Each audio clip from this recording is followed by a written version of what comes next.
Serotonin और dopamine बढ़ाने के दो प्राकृतिक घरेलू तरीके। मानो तो मौज है वरना समस्या तो हर रोज है। मैं राजेंद्र जोधपुरिया आज की इस वीडियो में आपका हार्दिक स्वागत करता हूं। डोपामिन और सेरोटोनिन की कमी से कौन से रोग होते हैं वो तो आप जानते ही हैं, फिर भी एक नजर। सेरोटोनिन की कमी से एंजाइटी डिसऑर्डर हो जाता है। एंजाइटी डिसऑर्डर में फोबिया, ओसीडी, कन्वर्जन डिसऑर्डर व पैनिक डिसऑर्डर जैसे रोग आते हैं। ओसीडी 13 प्रकार की होती है, जिसमें हाथ धोने वाली ओसीडी है, चेकिंग वाली ओसीडी, बीमारी के प्रति बुरे विचार आने, भगवान के प्रति बुरे विचार आना, सिमेट्री ओसीडी व अन्य बहुत सारी ओसीडी है। ये सभी प्रकार की ओसीडी सेरोटोनिन की कमी के कारण होती है। और डोपामिन की कमी से डिप्रेशन और उदासी रोग हो जाता है। दवाइयां रोल प्ले करती है। दवाइयों का क्या रोल है? दवाइयां कभी भी आपके शरीर में डोपामिन और सेरोटोनिन के लेवल को नहीं बढ़ाती है। दवाइयां सेरोटोनिन और डोपामिन की खपत को कम कर देती है। डोपामिन और सेरोटोनिन की खपत कहां हो रही है? डिप्रेशन में आप नेगेटिव विचारों में उलझे हुए हैं, मूड नेगेटिव है, तो ऐसे में डोपामिन की खपत बढ़ जाती है। और एंजाइटी डिसऑर्डर में नेगेटिव बुरे विचार आ रहे हैं, आप चिंता में हैं, बार बार कंपल्सन कर रहे हैं, ऐसे में सेरोटोनिन की कमी हो जाती है। तो दवाइयों का रोल रहता है डोपामिन और सेरोटोनिन की खपत को कम कर देना। उससे आपके अंदर डोपामिन और सेरोटोनिन बैलेंस हो जाता है।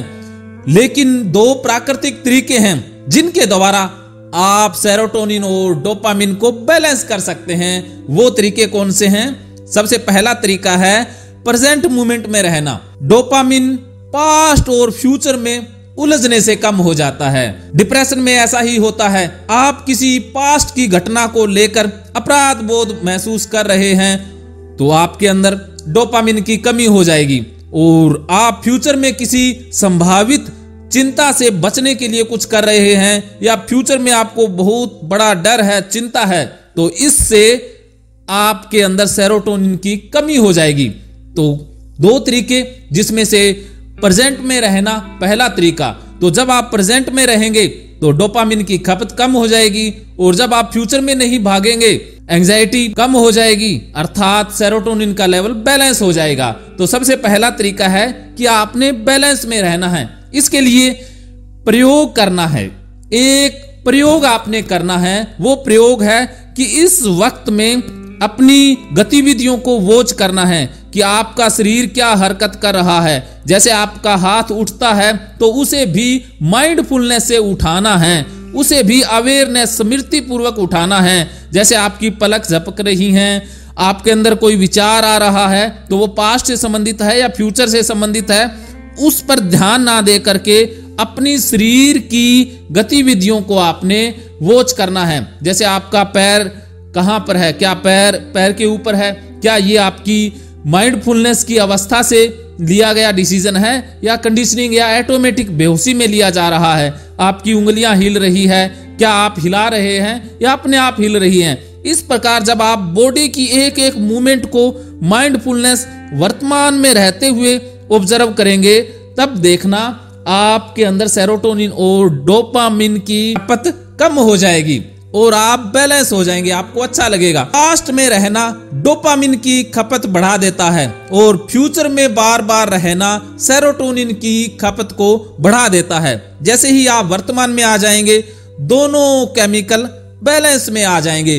तो पहला प्रयोग यही करना है कि शरीर की गतिविधियों के प्रति अवेयर रहना है कि मेरा हाथ किस दिशा में जा रहा है। जैसे चेहरे के ऊपर मक्खी बैठ गई है तो क्या इसे आप बेहोशी में उड़ा रहे हैं, या आपको पता है कि अब मैंने हाथ ऊपर किया, मक्खी की तरफ लेकर गया और ऐसे करके मैंने मक्खी को उड़ा दिया।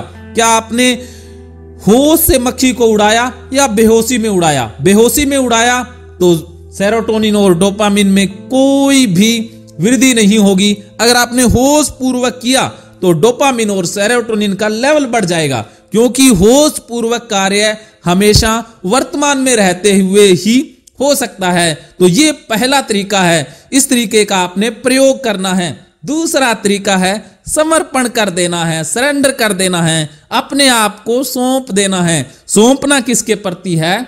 कृष्णा के प्रति। भागवत गीता में श्री कृष्णा कहते हैं कि मेरे प्रायण हो जा, मुझे सरेंडर कर दें। बस सोच मत, पास्ट फ्यूचर पाप पुण्य के विषय में मत सोच, मेरे प्रायण हो जा।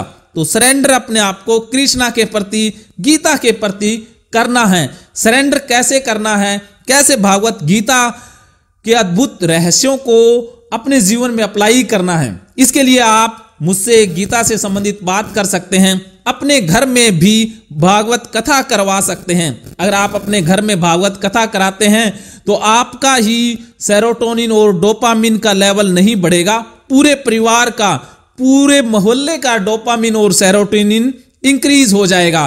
तो हमने एक निश्चय किया है कि हम आपके इलाके में आएंगे, आपके घर भी आएंगे और वहां पर भागवत कथा करेंगे। अगर आप भागवत कथा से संबंधित मुझसे बात करना चाहते हैं या भागवत कथा कराना चाहते हैं और उसके माध्यम से डोपामिन और सेरोटोनिन का लेवल बढ़वाना चाहते हैं और ओसीडी, डिप्रेशन व अन्य मानसिक रोगों से जड़ से छुटकारा चाहते हैं, तो आप हमसे संपर्क कर सकते हैं। मानो तो मौज है, वरना समस्या तो हर रोज है।